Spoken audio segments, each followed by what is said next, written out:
Angeles County. Thank you to the Association of Realtors for hosting this informative webinar on wildfire relief, recovery, and rebuilding. I know that the wildfires directly affected your membership, both for those who lost their own homes and those who've been working with clients who lost homes and businesses. Everyone knows someone who has been affected by the fires. The impact has been so far-reaching. I am wholly committed to restoring our community and bringing it back even stronger than before. But the county cannot do this alone. We need to work with our partners at all levels of government, private sector, and our community. I appreciate that your members are so engaged and willing to roll up your sleeves to help. By staying aware about the reality of residents' needs, we can strategize our rebuilding efforts and bring every resource to the table. Impacted residents and businesses need assistance from a variety of industry professionals to get back into their communities. We must also make sure that residents are educated about predatory practices like price gouging, land speculation, undervalued and unsolicited offers, and other scams. I will stop this in its tracks. These residents have suffered enough, and we will not stand by while opportunists take further advantage of a vulnerable situation. My hope is that realtors will be advocates and will be a source of support for our clients who are navigating fact from fiction. Real estate professionals will continue to play a pivotal role helping communities become whole again.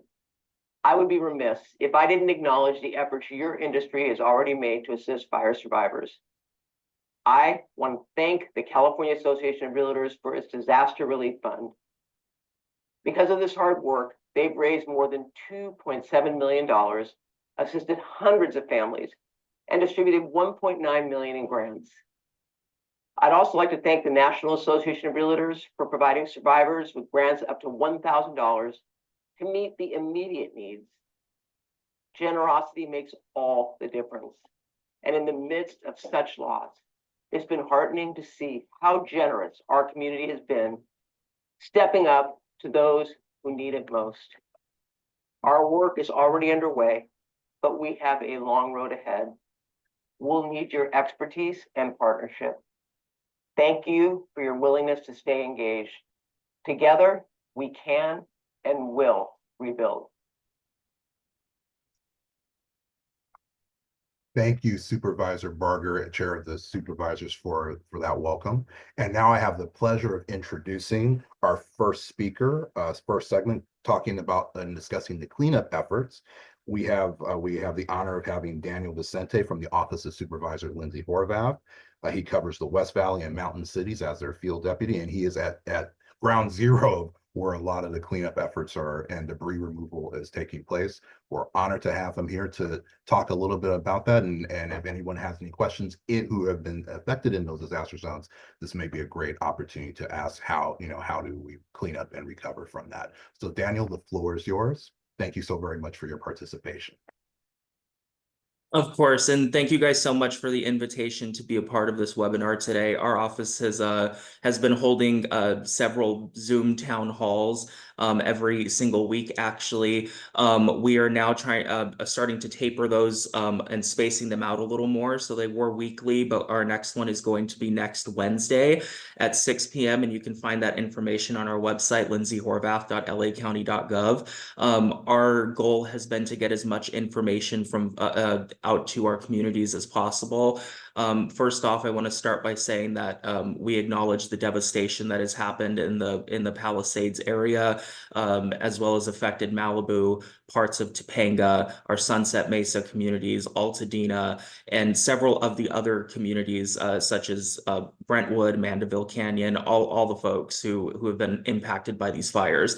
I think that it goes to say that I believe that most of us either know someone or were impacted ourselves by these. So we're here to support you. Our county is here to support you, and your board of supervisors is here to support you during this time. I am going to touch briefly on some of the cleanup efforts that are taking place right now. I would like to save most of my time for questions, so the PowerPoint will be relatively quick, but let me go ahead and share my screen and get that started. Just give me one moment. It's a little Absolutely. weird here. No There we worries. go. Okay, and can everyone see that? Fantastic. All right, let me go ahead and minimize part of this so I can see what I'm doing. I'm an aggressive note taker, but I decided to come in without notes because I realized that I actually do better without them. So again, let me introduce myself. My name is Daniel Vicente. I'm so proud to be here on behalf of Los Angeles County Supervisor Lindsay Horvath. For those of you who may not know our district stretches all the way down from the Sylmar community, all the way down to Hollywood, all the way over to Venice, and then up to the county border north of Malibu. So if you live anywhere in that area, you are home to our 3rd district community, where we have about 2.1 million residents in there.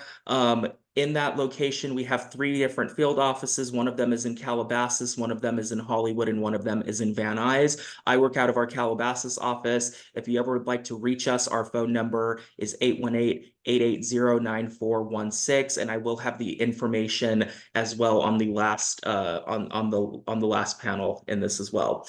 So let's go ahead and dive right on in.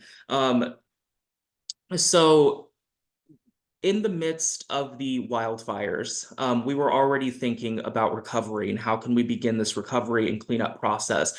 We immediately began organizing with our federal and state partners to conduct these cleanup efforts. These are being headed, I would say, almost entirely by the federal government. So our office has been liaising between our constituents as well as the federal government to make sure that we are advocating the best that we can on behalf of you. So we have just wrapped up what is referred to as phase 1, which was being headed by the Environmental Protection Agency, or EPA, which is a federal agency. The status of that is complete. The cost of it was free. And essentially what this did was remove hazardous debris from the affected properties in all of our fire impacted areas. Now, what the hazardous debris is, this can be those lithium ion batteries, this can be asbestos, this can be paint, household cleaners, things like that. There were 2 sites that the EPA had chosen, or FEMA rather, FEMA and the EPA have chosen to do those that are in our district. One of them was located at Will Rogers Beach. The other one was at the Topanga Lagoon, as they call it, area. Those 2 areas are not now winding down those cleanup process, and they're doing what they refer to as decommissioning those right at this moment. So the debris was removed there. All but lithium ion was being removed at the Topanga site, and then everything else was being removed at the Will Rogers site. I believe that they are actually identifying other sites right now to use for some of the smaller things that they still have left to do. So when we say phase 1 is complete, we mean about 95% of it is done. Some of the properties have additional debris that needs to be remediated or treated by the U.S. Army Corps of Engineers during phase 2 as well. I don't want to dive too much into the details because I could literally talk for probably an hour if I did that. So I'll go ahead and keep track of myself here. So those materials, I do want to communicate to people, those hazardous debris materials are being shipped out, and they will not be stored here in Los Angeles County. I don't even believe that they will be stored in the state based on what has been conveyed to us. So those debris for long-term storage will be taken outside of the county and stored stored at an EPA federally owned site. So we are now in the midst of phase 2, which is removing the remaining fire debris. This can be trees, this can be concrete, this can be the kind of fire ash that's left over after removing the hazardous debris the EPA has removed. So the U.S. Army Corps of Engineers is doing this on an opt-in and or opt-out basis. Now, what's really important is we're making sure to communicate to our communities as fast as possible that we need to have these opt-in or opt-out forms filled out. You do have to choose one or the other. If you choose to opt out, you do have to let us know as well so that the county can convey that information to the U.S. Army Corps of Engineers. You can find that information at recovery.lacounty.gov. Again, that's recovery.lacounty.gov. That's where you fill out your form, or you can do it in person.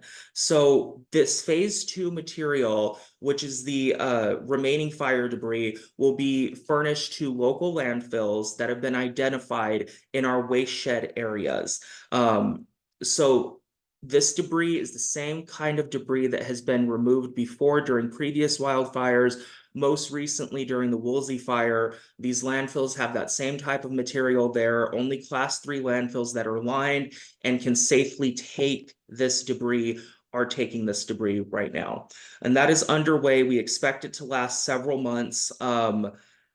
And again, we want to get those ROE forms, the right of entry forms, in as quickly as possible. When you opt in, your insurance, if you have insurance, will be covering it. So you will not pay anything out of pocket for this service. If you opt out, or if you don't have insurance, for example, you will still be fine. You will be covered. You will not have to worry about the cost of that. So the phase 1 process, you've probably seen these signs in some of the burn scar area. That means that the EPA has completed phase 1, and I'll have all of this contact information at the end, but because we're done with phase 1, I'll go ahead and move past this sign. But if you have any questions, please feel free to ask them, and I'm happy to answer those. Phase 2 process, I've already explained this. I probably should have explained it while I had this up, but you complete the right of entry form by the end of this month, and the Army Corps of Engineers will have the authorization to assess your property, remove any remaining asbestos. They do spot testing, and if they do find any asbestos, they will hire a mediator to come in and deal with that. And that asbestos is taken to only licensed facilities that are able to handle that. Those are not taken to standard landfills. So I do want to let folks know that. So that debris, again, that they're removing right now in phase 2 is trees, burn debris, and if you choose, they're removing the foundation, which means concrete and stuff like that. If you opt out, you cannot opt back in. That is the most important thing to note here, is that if you opt out, you cannot opt back in. So please make sure we're communicating this to all of our friends here in the fire impacted areas and our neighbors. And again, all this contact information that you're seeing, I will have at the end. And again, please, if you know anybody who has not filled out that ROE form, our office has actually been calling people in the community ourselves who have not filled those out yet and been reminding them to please fill out those ROE forms. It's recovery.lacounty.gov. You can click on debris removal and then right of entry form, and it's right there. Now, should you decide to submit that application in person, you can print it out, you can fill it out, and you can take it to any of these locations that you see on your screen. You can take it to the disaster recovery centers that we have. The one that is for the Altadena fire is going to be the Altadena Disaster Recovery Center on Woodbury Road, and the one for the Palisades fire is going to be the UCLA Research Park West on Pico Boulevard. The hours for both of those are 9 a.m. to 8 p.m. I'm not too sure about the Altadena days myself, but I do know the UCLA one is now closed on Sunday. So they're operating Monday through Saturday. LA County Building and Safety, you can take it to the location in San Gabriel Valley, to the headquarters office, or to the Calabasas office, which is actually where our district office is located as well. So we're in that same building, just right on the other side. And I'm happy to take any questions that folks have now. So I would imagine that people would have some questions, but here is the contact information that I have for all of the parties that I mentioned. So we have my contact information, my email as well, the U.S. Army Corps of Engineers email, Cal OES's email, the debris removal hotline that the Public Works is using right now, as well as the EPA's phone number and the email that they are using for this disaster. I will be sharing my contact information in the Q&A as well, and I'll leave this up for a moment while I'm answering questions so that you can make sure to take that down. Perfect. I think that's a great opportunity for some questions that were asked in the Q&A feature. Thank you all. If you have a question, again, please use the Q&A feature of the webinar. because that's the way we will moderate and be able to get as many questions as we can at this Of course. time. So, And I go ahead. Oh, sorry. And I just wanted to say, because I was just reminded, you know, if we're here to support our homeowners as well. Some of you may have heard the supervisor recently authored a motion which is directed towards tenants whose work may have been whose income may have been affected by the fire. So essentially what that is, it puts what is essentially a rent moratorium in place until July. However, what differentiates this from other rent moratoriums is that we're not leaving our homeowners behind or landlords behind in that one. What that does is it makes sure that if this person is not able to pay that rent, we're not just saying you can't evict them and you're not going to get that money back. What happens is your tenants will apply for it and you will be getting a check. Essentially, I'm like shortening it here, but you will get a check that will cover that rent that they cannot cover. We want to make sure that we're supporting our homeowners as well as our renters right now. So if you have any questions about that, please let me know too. But you can check out our website, lindsayhorvath.lacounty.gov, if you have any questions about that. Gerard, did you want me to jump into the Q&A? No, I'll go ahead and moderate the questions. We have a couple questions. There was one regarding, and this is a pertinent one, between phase 1 and phase 2 of the cleanup. Can individuals who are deferred to phase 2 have a private contractor do their phase 1 hazardous debris removal, or does it have to be done by the Army Corps? So phase 1 debris removal, if you have been deferred to phase 2, my belief is that yes, it would have to still be done by the U.S. Army Corps of Engineers. However, I'm not certain about that. So the best thing you can do is please take down my email that you see on the screen and take down the USACE email that you see right underneath it and send us both an email and we can get that answered for you. Thank you so very much for that response. In regards to hazardous waste, what about, and this is a kind of a detailed question, but I think they might require some of the same resources. In regards to hazardous waste, what about hazardous waste that has leached into the ground below in the foundations? What can be done about that? Do you know? So the U.S. Army Corps of Engineers has a track record of doing good work when they do it. So what I want to touch on is typically there is this 6 inches of topsoil that they remove, which has been proven to be adequate when they're removing any kind of things. As far as leaching below the foundation, I don't know how accurate that is and if that debris can typically leach under like a concrete foundation, for example. I can tell you that something that the county is doing right now in partnership with the state is reassuring that there will be additional testing done. So if you do have any concerns about that, again, please reach out to our office and we're happy to put you in contact with Public Works who can help remediate some of those concerns that you have. But what I will say is that the county is working on channeling resources right now to do additional testing, given that I know that there's been some concerns about testing going on from our communities. So please be aware that the county is working on that as we speak. Very good. And we have time for one more question, and any other questions that have not been answered, please feel free to contact or at least put in Daniel's email, and the phone number is right there, so you can directly answer some of those questions, or we'll compile the list of questions that came from the Q&A and we can forward that to Dan. We can answer them all at once or however is most efficient. The final question for this particular segment is, and we got a couple more that come in that are quite intriguing. Actually, I'll make it 2 more questions. What are some reasons homeowners would opt out of the cleanup program that you're So the U.S. Army Corps of Engineers is working with expediency. I do want to touch on the fact that this has been the quickest cleanup process that we have, I think, ever seen. They're moving with a lot of speed here. They have a lot of staff on the ground that has been allocated by the federal government to make sure that they're doing this safely and efficiently.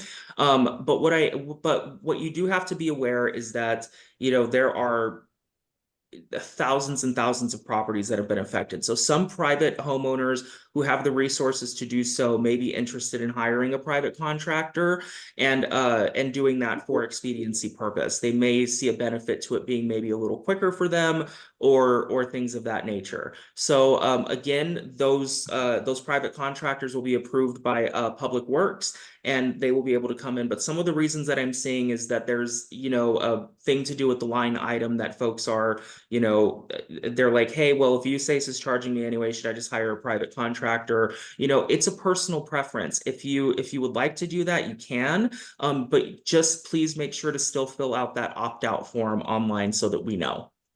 Okay. And then one final quick question, is phase 2 open to those who are looking to buy the purchase burn properties? Or is it only to the the current owner of the property? So everyone has to opt in or opt out. That is just how it goes. Like, this debris has to be removed. It is not an option. So it does have to be removed. As far as with regards to the rest of the question of like, is that open to? Let's say a client is trying to purchase that particular burn property, like literally in the middle of the trend, because let's say the owner, can no longer, take care of him, or could be, have the funds or resources to rebuild. Does that new owner have to make, does that new owner have to make that cleanup possible, or is it something that does the current owner have to take care of it, or will the new owner have to be in charge of taking care of it? Understood. Yeah. So the way that Public Works is doing this right now is they're pulling current property owners' information. That is kind of, what took, because we began thinking about this process immediately when the fires broke out. And that system was set up, if I'm not mistaken, by the end of January. The reason why it took 2 weeks or so to do that is because Public Works had to go through the assessor's office. They had to pull people's information. So it would really complicate the situation if someone were trying to, pick up that property right in the middle of debris remediation. So my best my best suggestion is that the current owner of that property please fill out the opt-in opt-out form and then figure anything else out after that.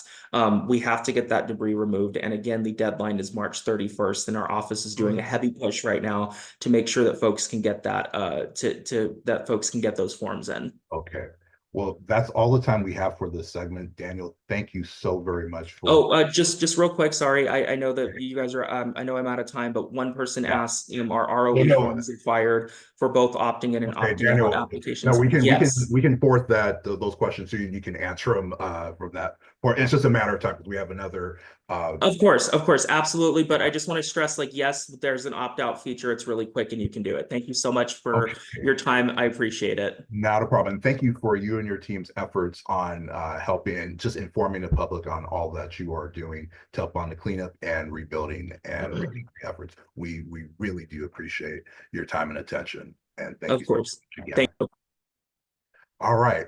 With that, I will now turn it over to my colleague, Jim Clark from the Arcadia and Rancho Southeast Association of Realtors to cover our second segment, which will have two great guest speakers. So Jim, the floor is yours. Thank you, Gerard, and thank you to all of you who are participating. We have probably 185 people on this webinar, which is terrific. Our second segment is going to be on mortgage and calamity relief, and the speaker for that will be our LA County Assessor, Jeff Prang. And then we'll be talking about other ways that folks can get either homeowner tax relief or moving relief with Antonio Vasquez from the California Board of Equalization. We're going to start with Jeff Prang. And I know, Jeff, you might tell us just a little bit about yourself. Most of us know you. Most of the people on the Zoom know you. But you might want to introduce that you're a couple of staff people that you have with you. And then Candy can start running your slides and make your presentation. Well, thank you very much, Jim. Thank you for inviting me and my team to be part of this important webinar. It's great that we have this opportunity to share some information that may not be high on everybody's list of things to learn about in the wake of these disasters. Appreciate my friends from the realtors, you and Ryan and Gerard and Elizabeth, and also glad to be joined by my good friend Tony Vasquez from the Board of Equalization. I'm, as Jim said, I'm Jeff Prang, the LA County Assessor. I've been assessor since 2014. My office is the largest assessment agency in the United States. We're responsible for valuing about 2.5 million real property parcels and business assessments annually, which last year were valued at over $2 trillion.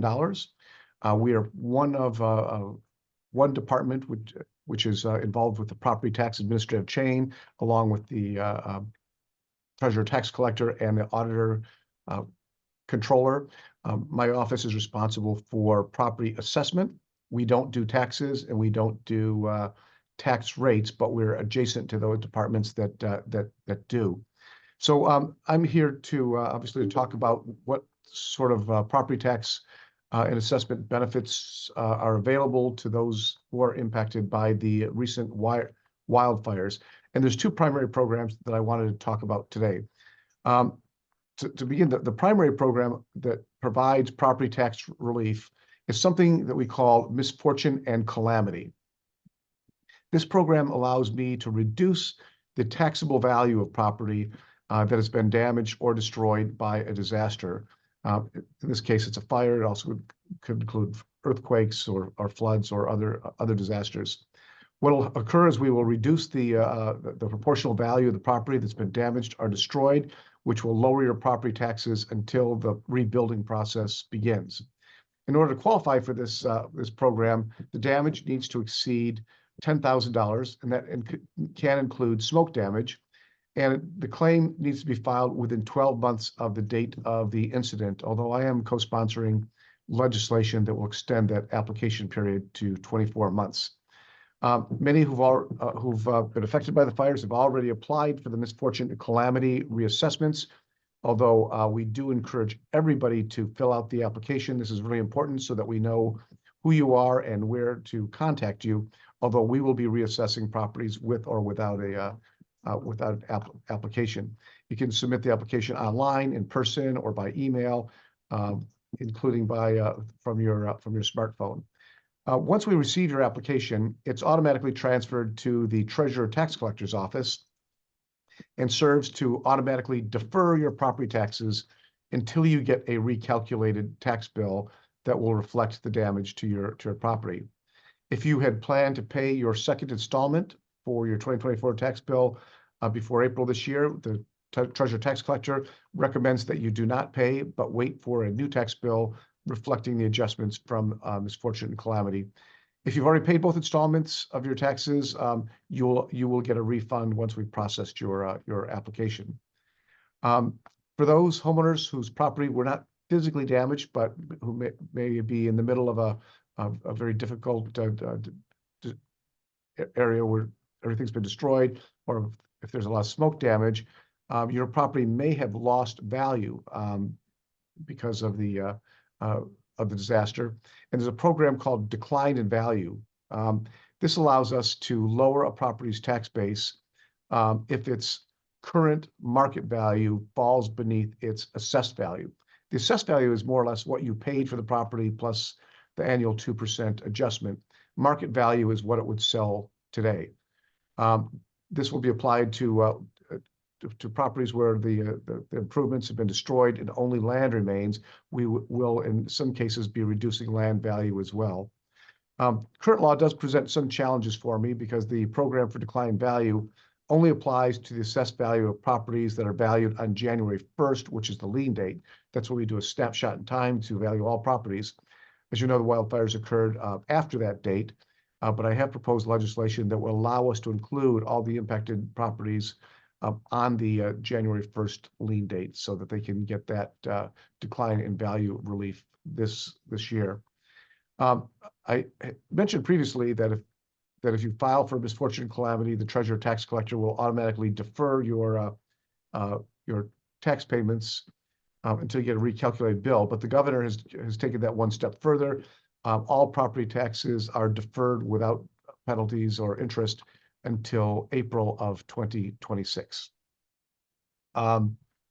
heard a lot of concern from property owners about when they're going to, whether or not we receive their application and when we're going to be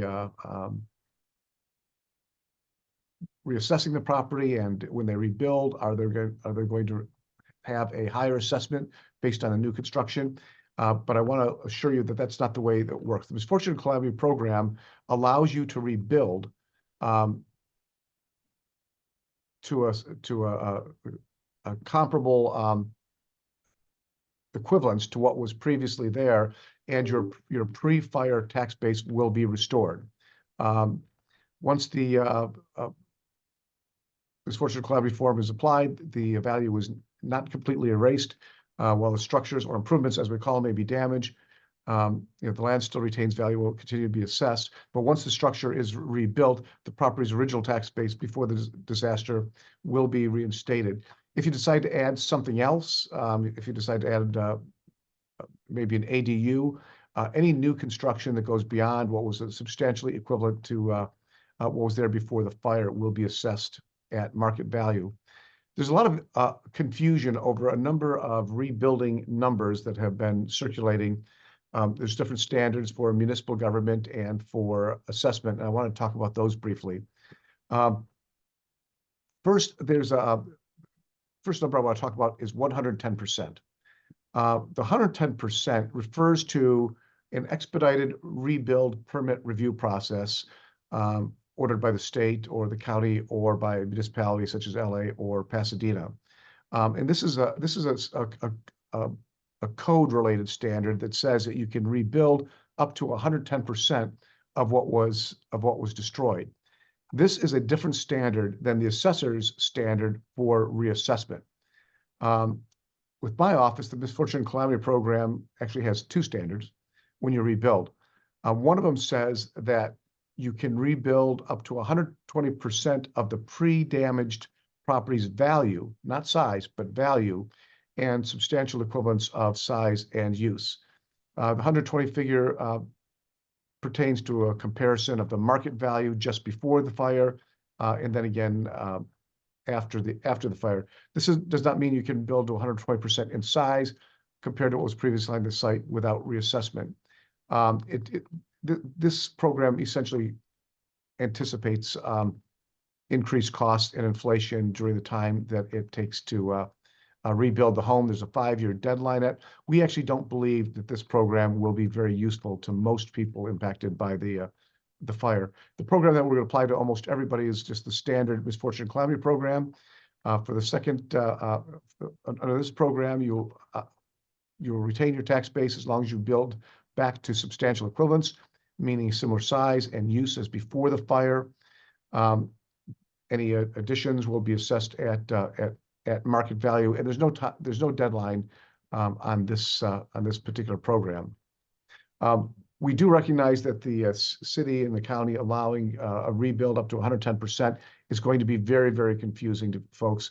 We even know that some county employees are telling people you can rebuild without reassessment, and that's simply not accurate. We're doing the best we can do to let people know how it actually works. Just a couple other things I wanted to mention for my part of the program. One, I wanted to talk about our homeowner alert service and our e-service account. As you probably are aware, there's a lot of scammers taking advantage of the current situation. If anybody who owns property in LA County is encouraged, but particularly those who've been impacted by a fire, to sign up for the homeowner alert. This allows you to go to our website, record your email address with your property, and anytime there's something recorded on your property, such as a grant deed or a deed of trust, you will get an email within 48 hours indicating that something's been recorded on your property, and you'll be able to determine whether it's something you wanted to happen or if it's a scam. If it's a scam, there'll be instructions as to how to report it to the proper authorities. If you don't sign up for the homeowner alert, then the first notification you're going to get that something's recorded on your property is a letter in the mail from the registrar recorder, and that usually happens 30 to 45 days after the recording. In the event of a scam, that may be too late. The second part of it is that you can go on our website as well and set up your own profile with your property. This will allow you to take advantage of a number of online services. you'll be able to file for something which is really critical right now. That's a change of mailing address. If your property's been destroyed, we need to know how to get information to you. And if we don't have an updated mailing address, it's going to go to the address we have on record. And also lets you sign up for other programs such as the homeowner's exemption. So hopefully this information will be helpful. I did want to acknowledge that I have on the line with me Jeff Meyer, who's the Director of Assessor Operations. He is a subject matter expert on all these programs, as well as Candy Ng, who is my special assistant to help put this together. We are going to be hosting a disaster relief resource fair with the City of Duarte at the Duarte Community Center this Saturday, March 22nd, from 9 till 12. We're going to have a number of other departments there that provide disaster relief. So we're trying to provide a one-stop place to get all of your questions answered about your damaged or destroyed properties. Feel free to come by or share this information with anybody you think might need additional information. So thank you very much for your time and attention. I'm happy to. Thank you, Assessor Prang. We appreciate you being here as always, and thanks for those cool QR codes that people could capture. Candy, Jeff, please, and the assessor, please stick around for questions after this. I will ask one quick one because you did get one during your presentation. It's a yes or no answer. Does this tax relief apply to commercial properties as well? Yes, it does. Thank you. Okay. So we're going to start anew in our second part of the second segment with Tony Vasquez from the Board of Equalization. Tony, take it away.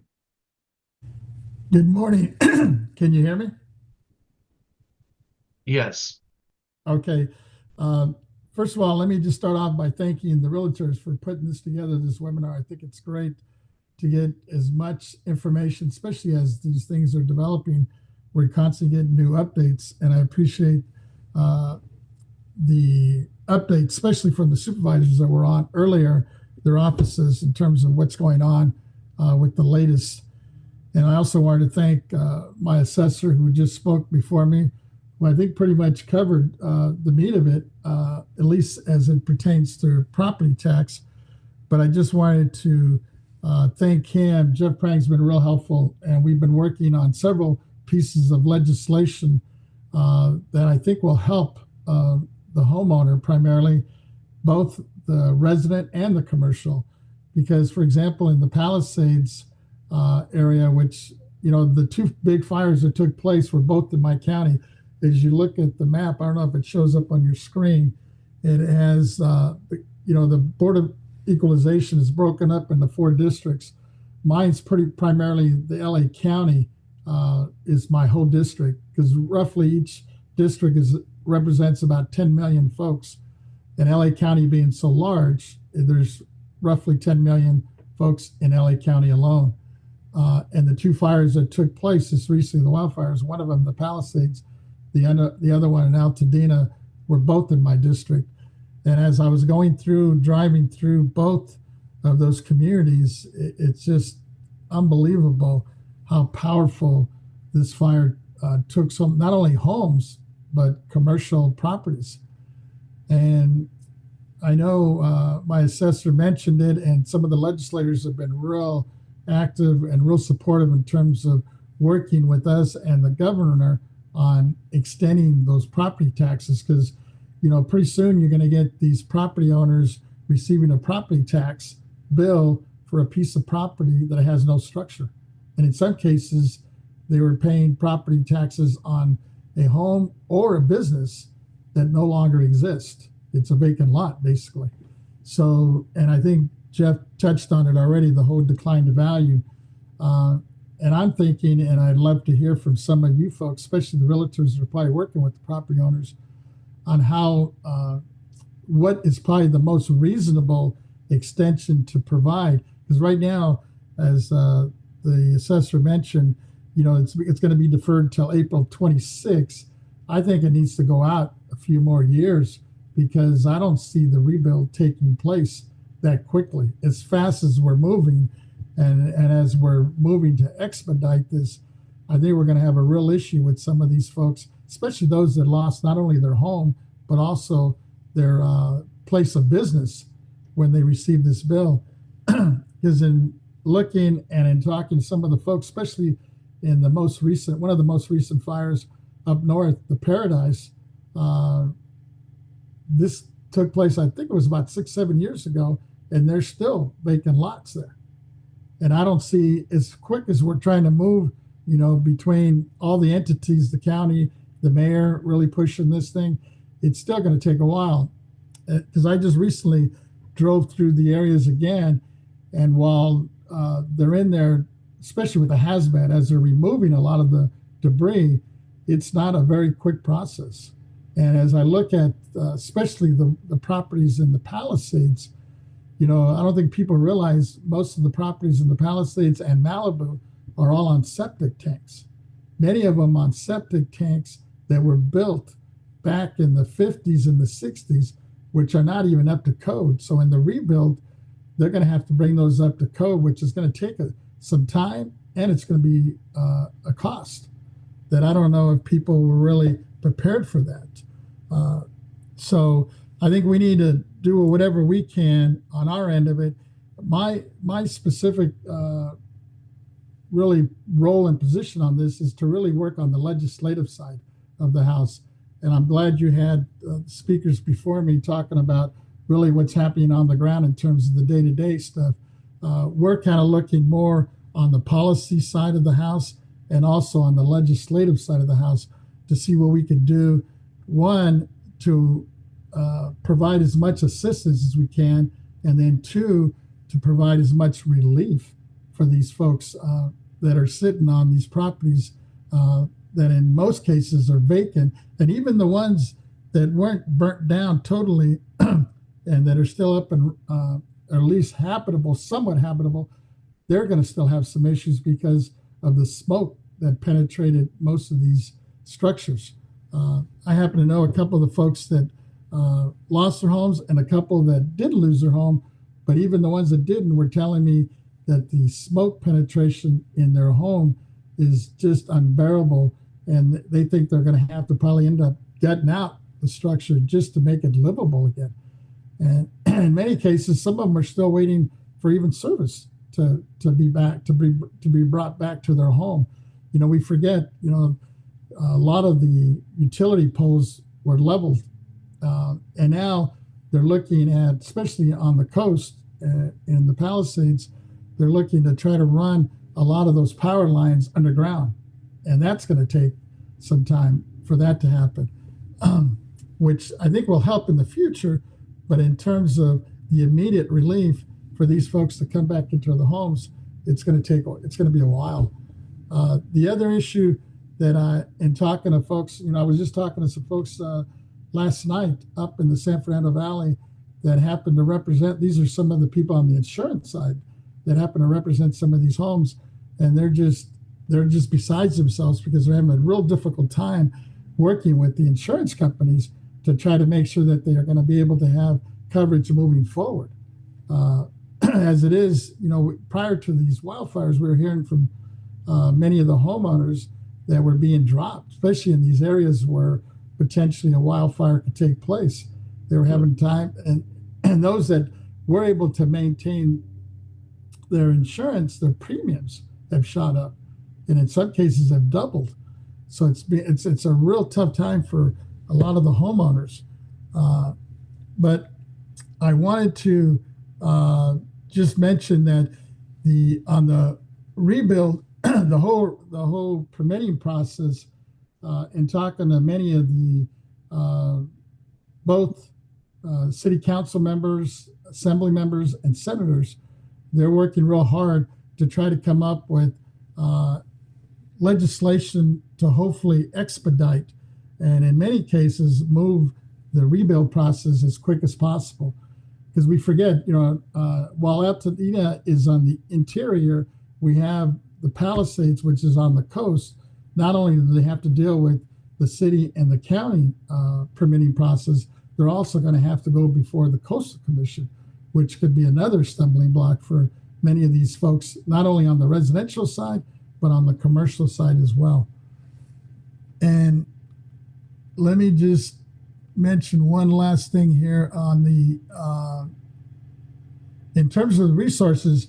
We've tried to get out to as many of the fairs that are going on, and Jeff Prang mentioned one that's coming up this Saturday. I want to thank him for that, because that's been real helpful as we go out and we participate in many of these resource fairs. We're being able to get out and reach as many people as possible. So please share that with your folks. This one coming up on Saturday. There's another one, I believe, that's going to take place down in Long Beach with one of the assembly members, Mike Gibson. And we're doing as much as we can to try to get out and do as much of the outreach as possible to these folks. And on the slide, as you see the resources, you can see some of the resources that are available. By all means, reach out to FEMA, to our office, to the assessor's office, to the county folks, as well as your city council members, to provide as much as support and assistance as we can. And with that, I will turn it back to Mr. Clark and see if there's any questions or comments. Thank you. Thank you very much, Tony. We appreciate it. That's Tony Vasquez, member of District 5 from the California Board of Equalization. I might point out to people that are on the webinar right now that a lot of the questions that have been asked during this segment have been answered by the assessor, and the Board of Equalization might pick up on some of these questions too. But the assessor has answered a number of questions in the question and answer section. So if you just go to answered questions, you can follow along and see what questions were asked and what the answers to those questions are. Thanks, Assessor Prang and staff. You're saving us a little time. We can catch up, but we do have a couple more minutes for questions and answers. I did want to say there's one question that's with regard to, and Elizabeth, I want you to chime in on this. How does someone know what is considered an impacted area for purposes of property taxes and federal income tax extension? I just want to point out, and the assessor answered, the governor identified a number of zip codes that are in the impacted area. Please visit recovery.lacounty.gov. I will mention that I believe it was through BizFed, Elizabeth, but we have signed a letter to the governor. A number of realtor associations participated to extend that to a number of other zip codes that were not included. So we're trying to expand that area. Actually, CAR is working on that as well. Senator Ben Allen is the one who is going to be sponsoring that. And this is actually in response to Governor Newsom's N-17, I forgot the number, his executive order. Right. He did state the zip codes. And so Senator Ben Allen is looking to extend that. The realtor associations all reached out to some of our local representatives. We did have some here in the San Fernando Valley that had requested additional zip codes in our area to be added. So we are assisting with that. So it is something that is ongoing. But again, that's from the executive order level. So that is something that would have to be handled legislatively. Right. Yeah. And as we know, there are a lot of people that were affected that didn't live in the burn zones, but they're affected because of loss of income. Yeah, I think the assessor had a reply. Yeah, I did. One thing I did want to emphasize, that if your home was damaged, or if you believe that it lost value, we're not restricted by the zip codes identified by the governor. If you're outside that area and you believe that your home has lost some value, you can still apply for a decline in value review. Very good to know. Very good to know. Okay, well, I don't see any other questions that haven't been answered. There was one question. Robert Sandoval asked how much time it was reasonable to wait for a home purchased in the last 2 years to receive a parent-to-child property tax transfer.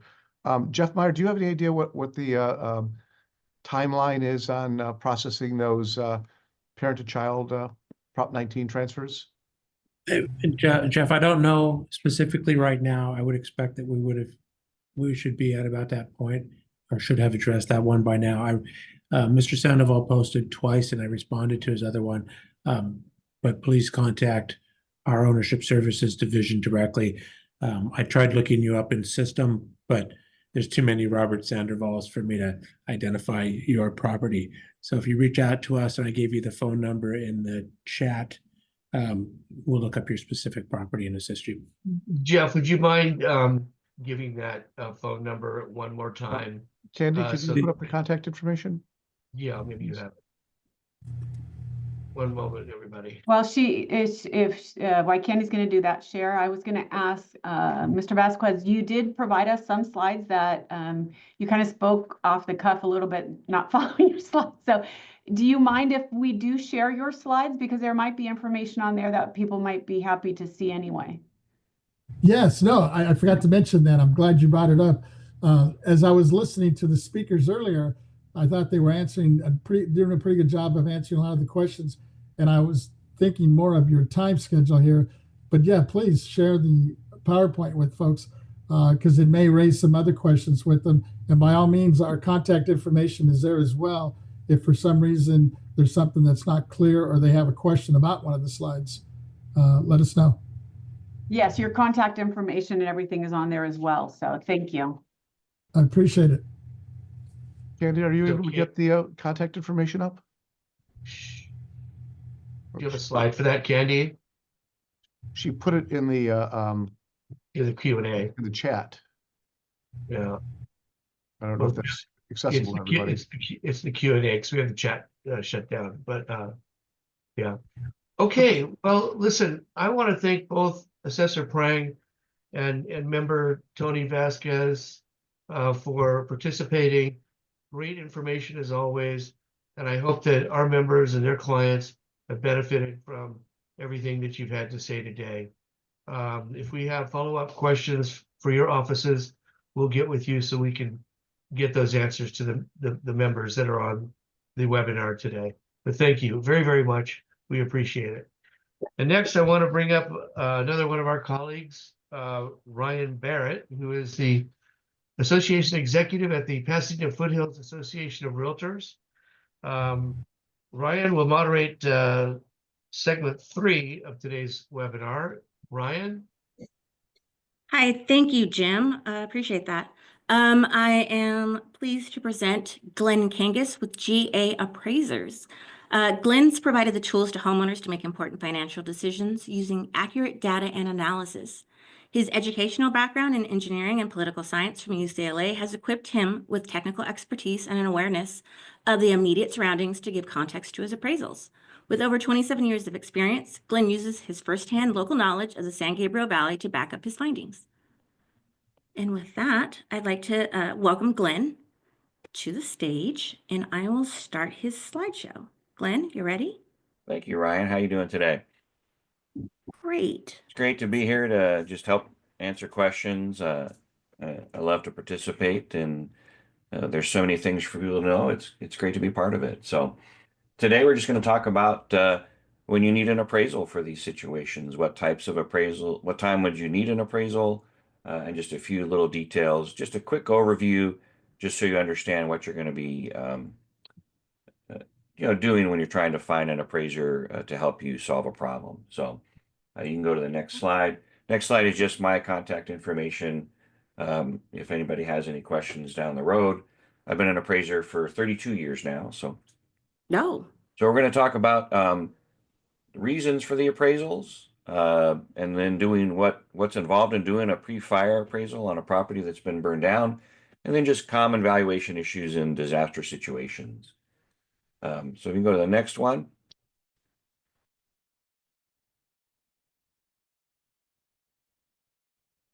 So basically, the reasons for fire disaster appraisals, or any disaster really, you have insurance claims, you have where the insurance company is offering you a payout.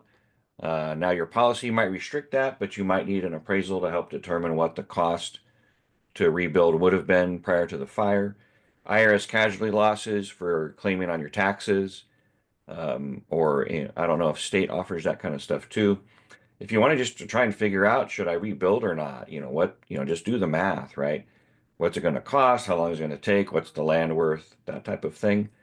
Prop 19 tax transfer and other tax issues like that. I saw some great questions on that, but we do need to, if you're going to sell and take that transfer elsewhere instead of rebuilding, you might need an appraisal for that. And then, of course, there's litigation, insurance litigation, civil litigation, class action, any kind of litigation. We're going to need appraisals before the fire and after the fire. So those are the main reasons, although not the exclusive number. So, and then let's talk about pre-fire valuations. So that'd be 2 slides, right? One more slide. So when we're establishing the value of a property prior to the fire, we have a home that's no longer there. So we need to do a lot more research than normal. Normally we go out and measure the home, take pictures, things like that. Well, we can't really do that now. So we look at tax records, we look at MLS, recent MLSs, if it's sold in the last 5 or 10 years. We look at sometimes Zillow has stuff and Redfin and those types of things. And we also look at city permits to see if work was done, anything like that.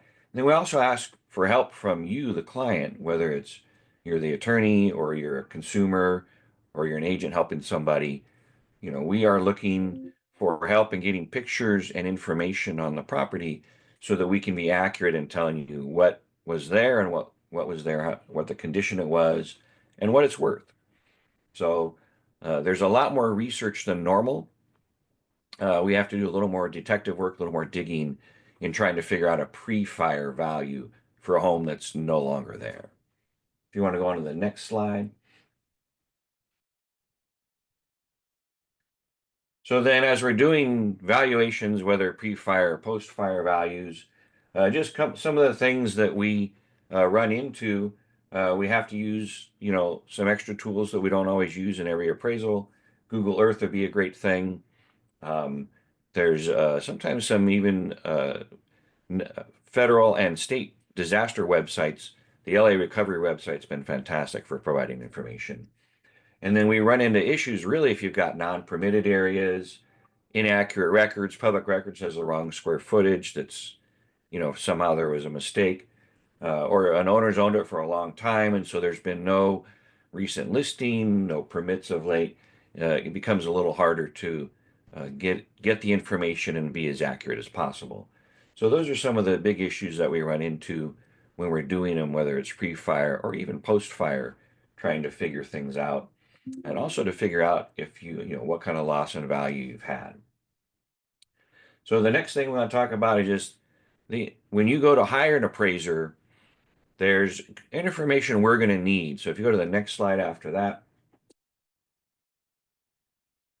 So we always have to identify who's the client. Are we working for an attorney for a lawsuit? Are we looking for the homeowner?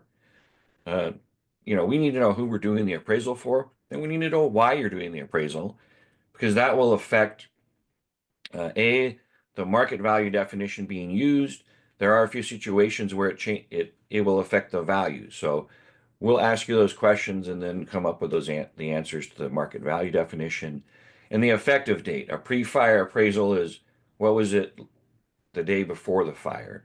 So that's not what current, that's the day before. So we're going to need those types of things just to engage you and make sure you get an appraisal that's helpful for you and lets you accomplish your goals. So if you get an appraisal for one use, but you really need it for another one, there could be some issues there. So I always want to say, why are we doing it? And who are our intended users? You're going to use it for tax purposes, litigation. It will affect what we do and how we do it. And just be aware that the most experienced appraisers will send you an engagement letter that will spell out everything that's being done. And then that way you're both on the same page and you get what you need and the appraiser doesn't, work in a path that's not beneficial to you. So that's just the primary information I wanted to get out. I wanted to keep a big overview. I think having questions is much more important for anybody on this front if you have specific questions. But just the important thing to remember, we're going to do extra work. The fees also are going to be a little higher than a normal appraisal. this is a lot of detective work and a lot of specific requirements that we have to comply with. So just understand that. And they also take a little longer to do than a normal appraisal. Again, lots of extra work, lots of extra compliance depending on the purpose of the appraisal. So I have contact information if anybody wants to reach out later, but I'm happy to take questions now and answer anything that people might have a specific situation that they're going through that they might want an answer to. Thanks for that, Glenn. I actually do have a question for you. What are you seeing so far with the parcels that are coming up for sale? We've had a lot in the Eaton Fire area that I know you're aware of. How are you seeing them differ? The appraisals are differing from, homes that we've had in Right. the area. Well, this is something new, honestly, for both appraisers and realtors in the area, is we're not used to appraising and or selling lots, right? That's just not a common thing because we're pretty well built out. So that's something new. Most of the buyers so far, there's no loans. They're all cash buyers. The majority of them are local builder developers so far, although I do know of one that was a couple that wants to build their dream home. So they're looking forward to the opportunity to do that. And so the valuation side of it, valuation is valuation, but because of the disaster situation, it's different than bank appraisals and just what's my property worth now. We have to do some more research. And the other thing with the lot sales that's important right now, the majority of the lots are being sold as is. They need to be cleaned up. So if they've opted into phase 2 with the Army Corps of Engineers, they only clean out the house, the foundation if it's damaged, and the debris and stuff like that. But they don't take out driveways, patios, retaining walls. There still is more work that has to be done in order to build another home. So the people buying the lots now are taking the responsibility of doing that. So we will see, as lots are cleared, the sale price would actually be higher because you've already taken care of one of the issues that people have to face if they're buying it today. So as we track things going forward, we'll note some changes in pricing, but it might not be that the market's changing. It'll be the status of the lots might be different. Thanks, Glenn. Do you know if insurance companies are going to be paying for those appraisals? I have not heard of them paying for the appraisals. And in particular, when you're doing a casualty loss claim and stuff with like the IRS, your expenses for that are not tax deductible. I heard in a seminar, but typically I don't believe the insurance companies pay for those. And on the insurance side, it just depends on the insurance company might be giving you a proper amount. You might not even need to have an appraisal for that. It's only if you disagree and are fighting to get more, and you might try an adjuster before you try an appraiser for that particular situation. Perfect. I see there's a question here. There's a lot of discussion about land trusts. Can you comment on these and how they would be valued? A land trust. Mm-hmm. That's something we haven't seen yet. Okay. So the land trusts are, if you want to do something different with it, or it's just not something we're seeing yet. So I don't really honestly have an answer for that particular question so far. No, totally understand. I also see, does the status of homes next to the subject impact value of the lot? So yeah, right now we've seen, unless there's been one that's closed in the last day or two, there have been no sales in Altadena of homes inside the fire zone next to other properties that are burned. There might have been one or two in the last day. So far there's been an effect. There's been resistance to that. Historically speaking, when I talk to appraiser friends in other fire areas, we do find that values are lower at first for those homes that survived, and then as time goes on, typically 18 to 24 months, the values, time heals, so you'll see values change over time. So we also do see a wide range right now. The market's figuring itself out, different levels of motivation of buyers and sellers. So everything's not selling for like the same price. There's some that are similar that are selling for pretty big differences. And the reason is just all new. It's new to everybody. So Totally understand. Let's see, I see one here. What if there is any discrepancies with the value given by the appraisal? That was from Lawrence King. I'm not sure. I'm guessing I'm guessing that so person if is asking. the value is different than what somebody expects, right? Mm-hmm. You can always have a discussion. Again, what's the purpose of the appraisal is a big deal. And you want to find appraisers that are familiar with Altadena. There's going to be lots of appraisers that are looking for work, and you want somebody who's familiar with Altadena, Or the Palisades. or the Palisades if you're in the Mm-hmm. Palisades, Malibu. And there's Mm-hmm. a much bigger variety in the Palisades and Malibu value-wise. We've seen sales in Palisades at like just under 1.2, and some over 3 million for the dirt. And I think Mm-hmm. I saw Laura here said the one just closing out the unit 116, which so far is the highest value, and the lowest value so far has been like in the fours. So Okay. we're running from low 50s per square foot in Altadena to the highest have been $99 a foot, but most have been between 60 and 80 a foot. Okay. No, that makes sense. I see one last one here. How long will it take to rebuild in the fire zone? I'm hearing that it's going to take up to 5 years. Looking at some of our friends up north at the Paradise and Campfire, they're still rebuilding. And those fires were in 2018. So, Yeah. Santa Rosa is only about 70% rebuilt, I've heard, mhm, and that was in 2017, 18. yeah, And this area, it's such a massive undertaking. I think it'll be 5 to 10 years before there's a significant number, and it'll probably be 20 or 30 years before it's fully rebuilt. Um, I did see a question on um, about if the house before was hmm, burned down affects the price. The yes, That does not affect the price of the lot. The lot is worth what the lot is worth, but it does obviously change your pre-fire value, and it also affects your the ratio of value, right? The bigger your house is, the more the value is towards the house than the land. But the land is still worth 60%, give or take, of the value of the total property in general. So, and it's a smaller amount when the house is bigger or newer, and it's a bigger amount when the house is smaller or older or not remodeled. good information. Thank you, Glenn, so much. Are My there any pleasure. other questions? And we appreciate everyone's time.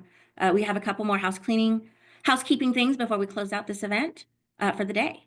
Anybody else? Let's see. Oh, here's one more for you. Do you anticipate a dip in lot prices as we see more inventory? I've heard 1/3 of the 6,000 may sell, and that's specifically for the Eaton fire Yeah, area. so we're gonna see that, right? So far, our absorption rate has been matching the increase in listings, so we haven't seen that yet. But we will at some point reach a point where there's more listings available of lots than there are potential buyers for it. And so as supply and demand is dictates everything. So the more supply there is relative to demand, the lower the prices will go. But as long as there's demand, the prices will remain stable or increase. So I do expect the lots to kind of yo-yo until we figure things out. And then again, as the lots are cleared, so a lot that's already been completely cleared and ready to go is going to be worth more than a lot that had phase 2 done, but still has driveways and patios and retaining walls and stuff like that. That makes perfect sense. Well, thank you again for your time, Glenn. We so My appreciate you pleasure. joining us. Always happy to help. And let's see. Thank you. So final housekeeping for today. Oh, there it is. I was going to pull it up. Thanks, Elizabeth, kicking butt. I'd like to remind you all to register for tomorrow's event. We start at 10 a.m. tomorrow. We will have Fannie Mae, the SBA people coming. I did see some questions earlier about that. We have the CR down payment assistance information and the neighborhood housing services there. I also want to So- mention, if I can, Ryan, Caroline Haddad, I think, had a question in regards to relief for agents. And that is Yes. beyond our knowledge completely, but Corey Williams from the Small Business Administration is scheduled for tomorrow. And I know there is financial relief for some people who are qualified. I don't know what those qualifications are, but if you come in tomorrow, he'll either answer that in his presentation, or you can ask that question to him and he'll have that. That is awesome. I can't wait to hear that tomorrow. I'm sure it's going to be very interesting. One more thing, if we go to the next slide. I realize I'm trying to push my slides and I can't do anything. We also have Wednesday, March 26th here at the PFAR office, as well as live on Zoom. If you'd like to join, we have Destiny Flores from the California Department of Insurance coming to give us a quick little update. You can do the view-only Zoom here. If you'd like to register, please let us know. And that's for PFAR members and our neighbors. So that's that one. And then last and final one.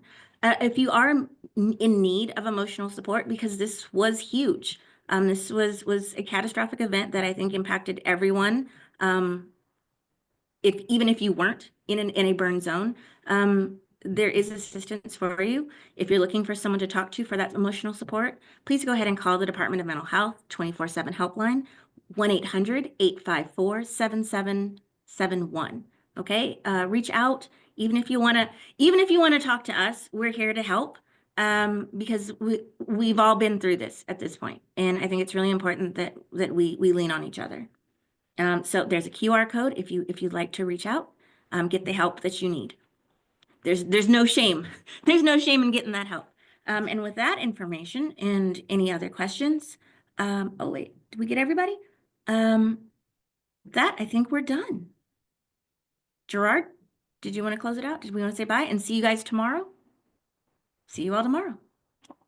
No, I was just gonna say, Thank you for joining us today. probably we can put the at least the last couple slides up on the screen for at least the last minute or two for folks if they want to jot. Oh yeah. Down Let's see. And or Can you get back to the last screen? Yeah. Oh, for the registration. Yeah. For tomorrow. And for the event on the 26th. Because I think very. Oh, yep. I'll take care of that. Okay. Let's make sure everybody knows that there were separate registrations for each of these webinars. Yes. So today is day one, registration for day one, and there's another registration you should have received for day two. And that's the one you'll use tomorrow at 10 a.m. And we look forward to seeing all 200 of you again. We hit 197. Great stuff. Additionally, great questions, everyone. This is the reason why we collaborated to put all this together, because I know there are a lot of questions and a lot of needs that are needed at this moment in time, because it was devastating the last at least past 2 months, but we're, as a association, a series of associations, we're collaborating together to help each other out and build a great family from that. Elizabeth, can you jump over to the insurance commissioner slide real quick for us? Thank you. There you go, Karina. And on that one, if you do want to participate, you do need to be in person. The webinar part is view only. Yeah. There will not be a chat or Q&A on that one. Yeah.